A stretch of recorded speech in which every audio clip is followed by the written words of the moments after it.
Mary Thomas രചിച്ച പ്രതികാരം എന്ന ചെറിയ കഥ കഥാകാരി വായിച്ചവതരിപ്പിക്കുന്നു. കഥ പ്രതികാരം. തെളിച്ചമുള്ള പ്രഭാതം.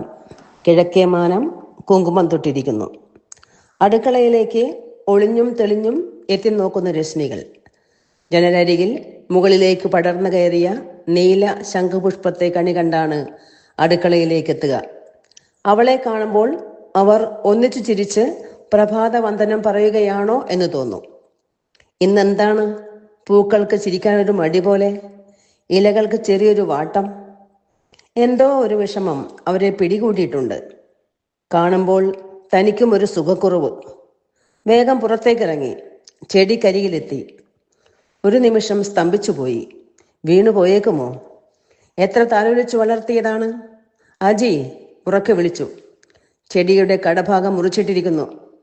ശബ്ദം കേട്ട് ശേഖരേട്ടനും ഓടി വന്നു.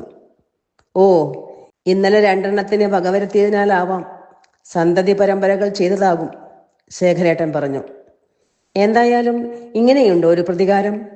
അയാൾ വീണ്ടും പറഞ്ഞു. എന്തെന്നറിയാൻ ഞങ്ങൾ ആ മുഖത്തേക്ക് ഉറ്റുനോക്കുമ്പോൾ ദൂരെയിരിക്കുന്ന എലിപ്പെട്ടിയിലേക്ക് വിരൽ ചൂണ്ടി ശേഖരേട്ടൻ നിന്നു.